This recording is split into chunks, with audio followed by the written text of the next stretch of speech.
Hello everyone. So in this video, probably continuation from my previous video about happiness hormones and stress hormones, I want to talk to you about dopamine, or the cheap happy hormone.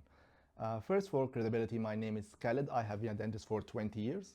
I run and own my own dental practice, Lakeside Dental Spa in Harvey Bay in Queensland. I took it from 1 chair to 10 chairs, from 3 staff members to close to 40 staff members over the course of 14 years, and you can check my details below. So, as I mentioned earlier in my previous video, I've learned a lot about happy hormones and stress hormones maybe 8 or 9 years ago through a really good clinical psychologist. So she highlighted a very interesting aspect for me, which is dopamine is what we call a cheap hormone. It's a cheap hormone because everyone tends to go to dopamine for happiness and ignores the oxytocin, serotonin, and endorphins. Endorphins, you have to do sport, you have to work out.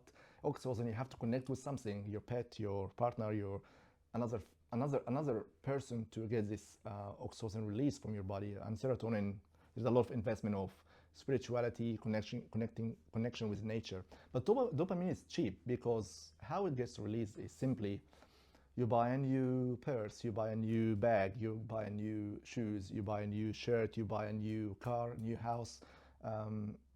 You get dopamine, then you get over it very quickly. You check your notifications on your phone, messages, WhatsApp, emails. Every time you get an email, it's a dopamine hit because you get excited. Okay, I gotta respond to something, and someone is asking me a question, someone is thinking about me.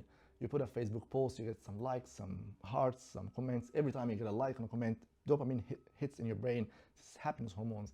But then you get over it within a few seconds and you feel sad again. Then you're waiting for the next hit. Could be watching 5-10 seconds reels on YouTube or TikTok or Facebook, scrolling from one reel to another. Again, dopamine hit, then gone. Then you gotta check the next reel, the next reel, the next reel, and it could be sitting there for an hour or two. I have learned something even more interesting recently, and although I tried to control that, but I got hooked into this dopamine addiction, basically, which I was just through social media, through buying items, just always chasing the next dopamine hit. But the problem that I learned a few weeks ago, I was listening to a podcast by a psychiatrist, and she mentioned that what happens is we are not designed to this amount of attention and exposure to dopamine. We're just not designed for that. Back in the days, hunters and gatherers, in our hardwiring, we will get this dopamine hit when we're hunting, and when we hunt a deer, spend like a few hours to hunt a deer, then you catch the deer, that's you get your dopamine hit. So your body was releasing dopamine naturally.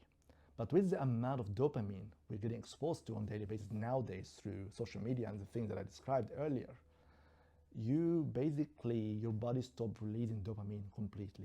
Then you start relying on this dopamine externally.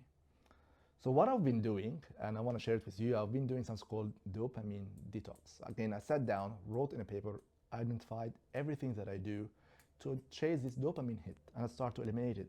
So on my phone, I got an app, it's called Minimalist Phone Launcher, it's iOS. There's another app similar on Android as well. So basically you can choose how you make your phone. So my phone is like a black screen, there's no apps on it anymore. And when you unlock your phone, you can choose which apps you want in your phone, and the rest will be locked. And you can time it as you want. For the moment, I'm just keeping it 24 hours blocked, so I don't open it at all. So my phone just have now camera, calculator, maps, phone and messages, like the normal messages, but I block like WhatsApp, Facebook, YouTube, emails.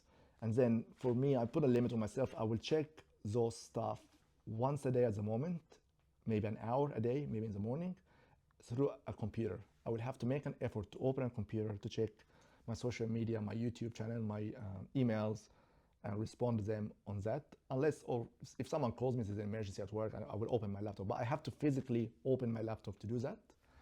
And I have done this now for 2 weeks. I started 2 weeks ago, and I want to share my experience with you. So the first few days were very hard. I feel like an addict, basically. Felt very anxious, very angry sometimes, very short-tempered, just felt like something is missing. I felt a lot of boredom as well. I tried to fill it with reading books. I also decided if I watch something, it's really like a full movie or a full football game. I'm not gonna watch like short snippets of football games or short reels. It's gonna be either a full movie or a full football game. I bought a mountain bike and started going to the forest next to me to cycle. But what I've noticed, and now going into week 2, I'm slowly now probably not missing it that much really. Maybe the psychiatrist said it takes 1 month for your body to start secreting back dopamine again. So you need 1 month of detox at least to see some effects. But after 2 weeks, I think I'm sleeping better. I have less weird dreams because I'm not as stimulated as before. I'm having nicer connection with my children, people around me, my family, my partner, my work colleagues as well. It's just when you watch a lot of social media stuff, you get bored of people so quickly. Now people are starting to become interesting again. So the fact that my son comes from school, like, oh, finally someone is here I can talk to, you know, and then I can have a good discussion with him as well. So I'm enjoying my interaction with my children, with my family, with my partner, with my coworkers as well. I'm enjoying sleep better. I'm enjoying even work better. When I'm sitting down to do some work, it's not as boring or it's not as annoying anymore. Patients are getting more interesting now. Just sitting with a patient, talk to them, it's exciting as well. So I will update you again maybe in a few months. So I only started 2 weeks ago, so it's too early. But I want to update you again in 2 weeks and then maybe in a few months. So the message, the purpose of this post is just simply to identify if you're feeling anxious and tired all the time. Yeah, something else improved my neck as well, because you're holding the phone, not just looking down, just this grip, and your shoulder is frozen, your hands is frozen, everything just frozen in one position. It's not, I don't think it's healthy for us to be in one, like holding the phone in a certain way. And my phone, I don't grab it as much now. So there was some physical changes as well. But what I hope for you to do, if you feel trapped in that dopamine addiction that I was on, and I hope you're not, but if you are, try to identify it, write it down. Hopefully my video will help you research it more, because again, I'm giving you some really amateurish information. So maybe you can research it more and do something that will help you and benefit you. If you find my information helpful, make sure you like and share it with your friends and colleagues. If you want to hear more about my videos, please subscribe to my channel, and I will notify you when more videos are released. Thank you so much for listening to me. It means a lot to me.